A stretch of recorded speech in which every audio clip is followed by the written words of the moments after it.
Hello, good afternoon, everyone. Thanks a lot for coming. Just 1 hour of the program left. So I'm basically standing between you and the party. So thanks again for coming. My name is, okay. Oh, is this a stage? Wow, I didn't realize that. That's a huge one.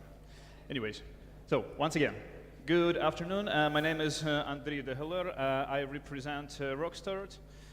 We are a startup accelerator based in the Netherlands. We also run a program in Bogota, Colombia, and have some other initiatives across the world.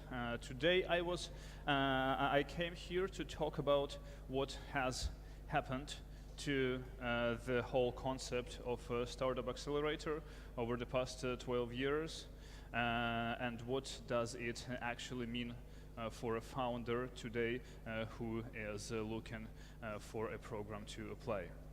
So just a couple of words about what Rockstart itself is doing. We say that we provide startups with access to capital, market, community, and expertise by leveraging our networks of investors, of partners, including corporate partners, of our alumni, of the people who work at our locations physically, and of course our mentors who have been with us already for many years and who are very eager to support our startups in everything from business development to technology part of things to marketing to everything else really. So we have been around since 2011. The first program was in 2012. We have run 6 web and mobile programs, horizontal ones. We have run 4 smart energy programs for startups working in clean tech and renewables and sustainability. We have run 2 digital health programs. We are running an AI program right now in 's-Hertogenbosch in the Netherlands, and we are looking to get into the market of food and agri-tech later next year. So, first of all, let's define things. What is a startup accelerator? There is no good definition that would be accepted by everybody, but normally researchers in the field use this one that is that was first put together by Miller and Bound in 2011 in their research paper about accelerators, which I really recommend to read to everyone who is interested in the topic. So the program of a startup accelerator is that has an open application process that is competitive, that has a provision of pre-seed investment, usually in exchange for equity, and here I would also add that this provision would usually also mean that the investment is done on standardized terms. So basically every startup receives in the program receives money on the same terms. Then the focus of an accelerator would normally be on small teams and not necessarily individual founders. The time-limited support in the program would consist of programmed events and mentoring, and then startups would be supported in batches, as in classes, also known as teams. So basically every time for a program, a number of startups would come together and spend certain amount of time with the program team in a certain location. So that's the definition, and then how it actually came to life, the whole idea of startup accelerator. Before 2005, we would suppose that there was no such thing as an accelerator. And then the need arose for such thing because over the different stages of startup development, the startups would have very different needs. So while at the very beginning you would mostly need someone to tell you what to do, then at the later stages you would actually need money to scale whatever you're doing, and supposedly you would already know what to do with this money. So, but these needs were not always met, and although there were already quite a few investment vehicles in the mid 2000s and late 2000s, The mentorship part was only taken over by a small number of angel investors who, of course, would bring a smart investment into the company, but still it's a very limited amount of people with very limited amount of expertise and areas of knowledge. So what happened then? In 2005, Paul Graham founded Y Combinator, the first modern acceleration program as we know it. Then soon Techstars followed. Then in the UK in 2007, Seedcamp was founded, which is normally being perceived as the first acceleration program of the modern type in Europe. And then after that, there were more. There was Startup Bootcamp in Denmark, 500 startups. In the US, Rockstart itself in 2011. And then from there, things actually got pretty wild. So instead of this, within, I don't know, 6 years, we saw this. The space became really crowded real quick. There are so many different types of accelerators now, and we are continuing to see more and more, and particularly in Europe. So right now there are at least 1,000 programs around the world. According to F-Success, that's a platform that accelerators use for applications and other needs. And what happened after like 2010-ish? A lot of programs started to appear in Europe and in the US, and then Latin America, Asia, and Middle East also caught up. What's interesting on this particular graph, though, is that you could notice that last year, actually, no, not last year, 2 years ago, in Europe, we still had more new programs than the previous year, while in the US, the number actually started to decrease. The point is that maybe the US has already seen the peak of the number of accelerators, and now we can witness a sort of a consolidation process, or maybe just a lot of accelerator programs are shutting down because they couldn't get what they wanted in terms of return of investment. So Europe has not only increased a number of acceleration programs at certain point, but also in 2016, it for the first time overtook the US by the number of accelerated startups, according to the global report by Gust. But of course, at the same time, the amount of money invested in Europe is significantly less than in the States, which means, among other things, that we have a lot of programs in Europe that are investing just smaller amounts of money or not invest in cash at all. And that also works for programs that are governmentally sponsored and that are equity-free, for example. We have a lot of them in Europe, and I'm going to talk about it a bit later. But the idea is we have a lot of accelerator programs in Europe. And for a founder, somewhere around here, it is really, really hard sometimes to make a choice and to understand where to look for whatever they need for their project. So what's been going on with accelerators over the past few years? Many of them, well, most of them, I guess, have realized that the traditional business model with which accelerators were founded is quite difficult. It's just a few words. How does it normally work for an accelerator of the type that was founded by Paul Graham 12 years ago? You have three main revenue streams. First is the management fees. Where do management fees come from? When you want to invest in startups, you don't invest your own money. You raise a fund. And you raise a fund from investors, and part of this money actually goes to you as the person who manages this fund and makes decision on whom to invest into, and so on and so forth. So management fees you take every year over the lifetime of the fund. That might be 5 years, that might be 7 years, that might be 10 years. It depends on the fund. So our different colleagues are doing it in different ways. And next, there are program fees. One way or the other, most of accelerators would charge startups that participate in the program for whatever services they provide, from incorporation to IP protection to legal to co-working space to different events and so on. This is again, this money is taken once when the program starts, usually after the investment contract has been signed.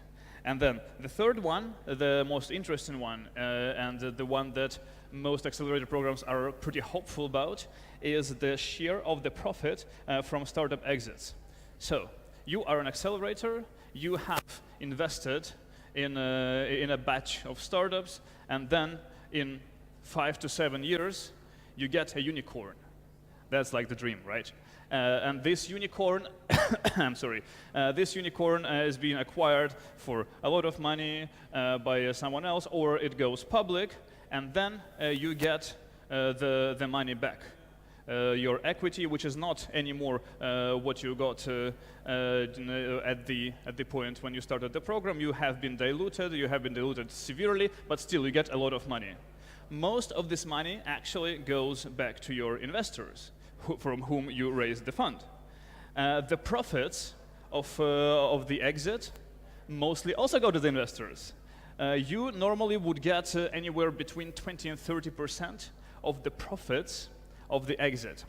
So as an accelerator, you normally would really expect the exit to be really good, and you really want to have as many unicorns as possible who would basically pay for everything that you spent for all the other programs. So this is quite difficult, and it takes a lot of time, and what happens right now is that more and more startup accelerators are not really planning to depend on this particular type of revenue. According, again, to the global report by Gust, in 2016, significantly less than half of accelerators in the world expected to monetize through startup exit in long and mid-term. Significantly less again than in 2015. What are they doing then? Where are they getting their money? So here is the answer. Our new corporate friends, well, new corporate friends of many accelerators in the world are there to help, and a lot of, like 1/3 of accelerators in 2016, that's in Europe, received any sort of revenue from corporates, normally corporate sponsorships. Also, there are corporate partnerships, which means that an accelerator would run a program branded by the corporate, so white label program sort of thing, right? So that's the reality that we are facing right now. More and more accelerators have decided to go away from the traditional model that is 10 years old, and rather turn to corporates for money and support. At Rockstart, we are still actually believing that we can monetize through exit, although it doesn't mean that we don't have corporate sponsorships, because for our vertical programs, for example, corporate sponsorships are very important. So at the moment, half of accelerators in the world are actually at least partially funded by a corporation, and 2/3 are aiming to generate any sort of revenue from a corporation in mid or long term. And that also brings us to the verticalization trend that I just mentioned.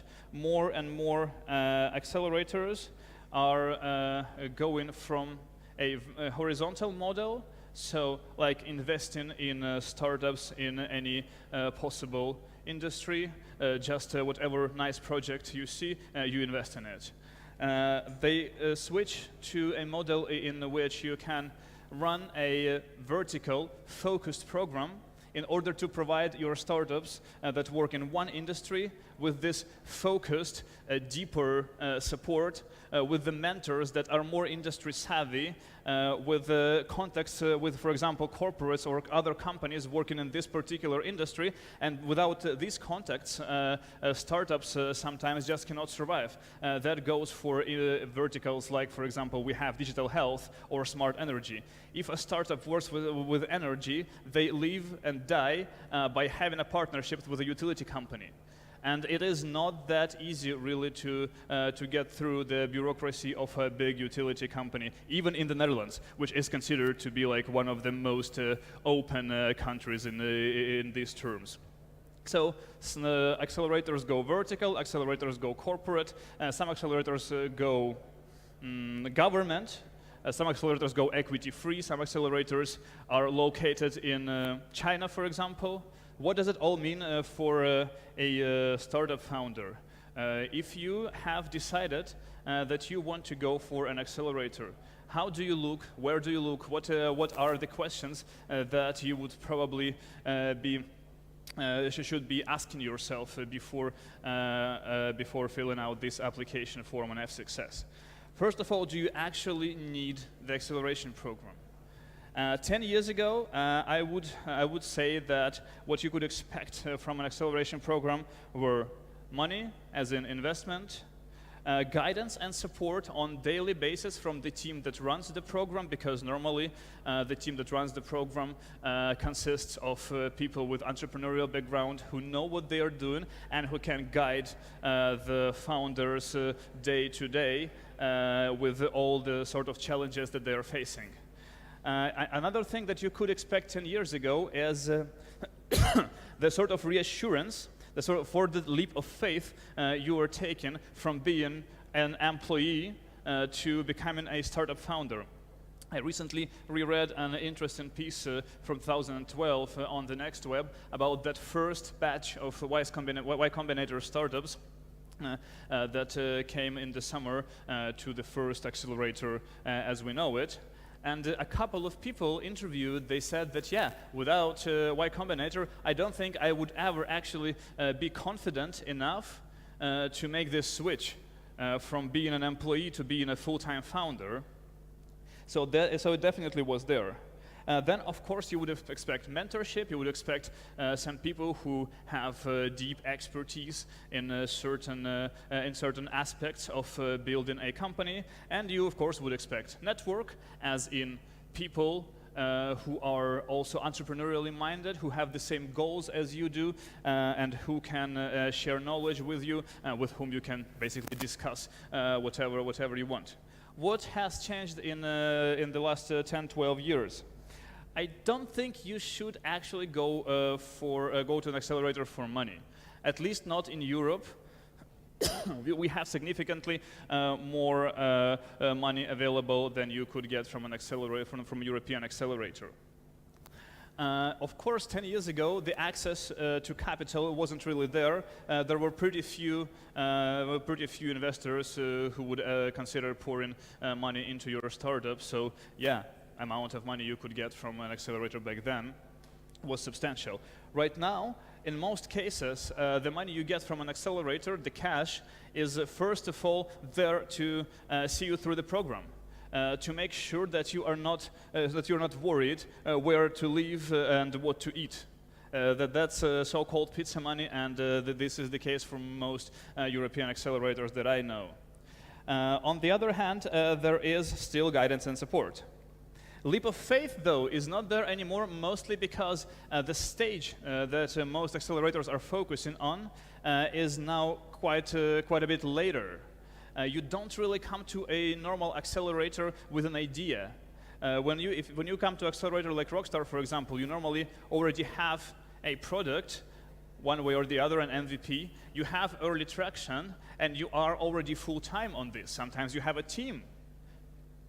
What's still there is mentorship and network. These two are not, I don't think they are going to go anywhere within the foreseeable future. What comes instead of money and this leap of faith reassurance kind of thing is corporate partnerships, again, That's something to do with the verticals, and then domain expertise for those startups that are working in certain industries where you really need support. So these two are mostly coming from vertical programs that are now pretty popular both in Europe and in the US. So with this decided, let's say you still think you want to go for an accelerator, you see what you need, you understand the needs of your company. So decisions begin here. Do you want to go for a corporate accelerator, or would you rather go for a normal program? First, if you fancy a quick exit, that might be a possibility with a corporate accelerator. If you really plug into the infrastructure of the corporate, if you really become an integral part of it, I guess a natural continuation of that collaboration would be that they would just buy you. Can you survive without a pilot customer that would actually be the biggest and the first user of your technology? If you cannot, you might need to look for a pilot customer that runs an acceleration program to come there right away. Are you working in a very narrow niche where you have only a few companies that could be your clients? And generally, does it actually feel right for you to work with this particular corporate you're looking at? Do your values align? Do you actually think that you could be working with this company and with these people for a significant amount of time? Generally, just try to imagine, and if you think it's fine, then it's fine, go for it. Perfect. If not, next question. Do you want to go to a vertical program, or do you want to go to a normal horizontal program that just caters for startups working on wider markets, like our program in web and mobile? So web and mobile is basically everything, right, these days, excluding hardware. So if you could use more industry expertise, if you are working in an industry where the deeper you go in your expertise, then the better off you are, you might want to consider go to a vertical program. Are you interested in non-exclusive corporate partnerships? That's a bit different from a corporate accelerator, because here you would not be actually locked to this particular corporate, but you would still get a chance to contact and talk to these people. If this is something you're after, then this again for you. Do you need data? This is something that's working for our artificial intelligence startups. Sometimes there is a lot of data these startups can work with, which is buried somewhere in the depth of the servers of that corporate, and you cannot actually get it that easily. Again, you need this data. You might want to go to a vertical program that has the corporate you're interested in as one of the partners. Are you looking for most industry-savvy investors? Are you actually looking for people who would not only bring money, but bring a lot of contacts in the industry that you're working in? So this is something that you generally can get from a vertical program. Next one, do you want to go for an accelerator that takes equity, or do you want to just get free money? This is not as obvious actually as it might seem. Because usually the equity-free accelerators have certain features that you need to be aware of. First of all, look at where the equity-free accelerator is located. In many cases, equity-free accelerators are sponsored by local governments, and their main goal is to attract entrepreneurs and companies, young companies, to work on their market. One of the good examples here would be Startup Chile, which did a lot of tremendous work to attract entrepreneurs to the country. But for that, they actually had to give out a lot of free money. Are you working on a social impact project that is hard to monetize? That, again, is a great candidate for an equity-free accelerator, because they often are looking at these type of projects, and they would be funded by whatever public foundations or a charity, things like that. So this might be for you. On the other hand, are you looking for a lot of support after the program ends? At Rockstart, for example, we say that our involvement never ends with demo day, and since we get equity in your startup, we become an extra co-founder of sorts that stays together with you for the rest of your lives, of the life of your company, just because we are pretty much on the same side, and we also are very interested in you becoming successful. See the previous slide about startup exits and startup profits. For an equity-free accelerator, it's a bit different, although they might say something else, but I mean, just logically, they are not as interested in you becoming successful. Their goals could be a little bit different. So think how important it is for you. Another thing, you do need to validate an idea. Are you actually early stage? Are you looking for that leap of faith that I was mentioning at the beginning?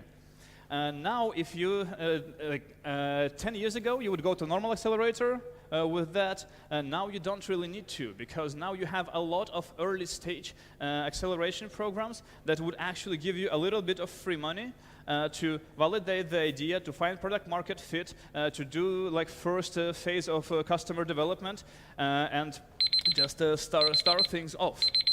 So for that, you don't really need to go to a normal acceleration program anymore. Just look for whatever programs you have locally. Pretty often it would be in your country. It would be some entrepreneurship support program that would offer a bit of free money and a lot of guidance. And this is what you would actually need on this stage. Now, a last decision really: would you want to stay home, or would you want to go abroad for the acceleration program? Well, first question: where is home?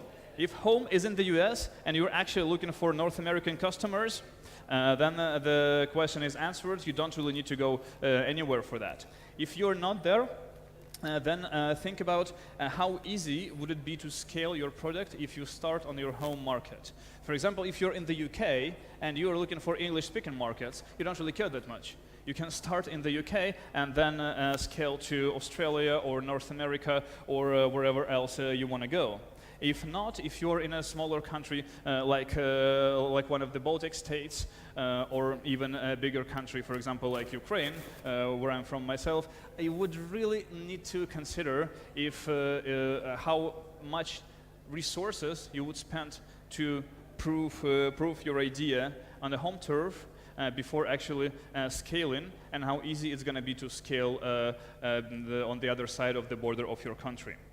Another thing is, a lot of startups that come to programs these days actually have teams, and these teams need attention. At Rockstart, we normally say that only the founding team has to move to Amsterdam or Nijmegen or Den Bosch for the duration of the program, while the rest of the team can stay behind and continue their day-to-day work.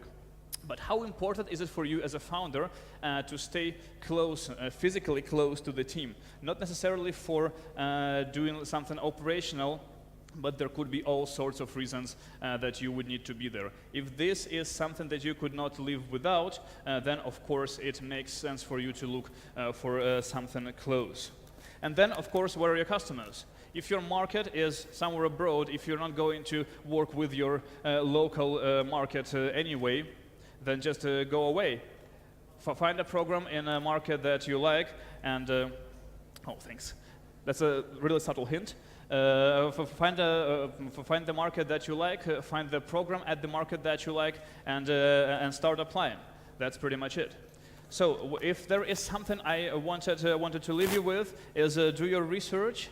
If you need some links on what to read up about acceleration programs that are there now and their different kinds and what to look for, hit me up on Twitter or write me an email, and I'll fix you with some good links. Thank you, guys.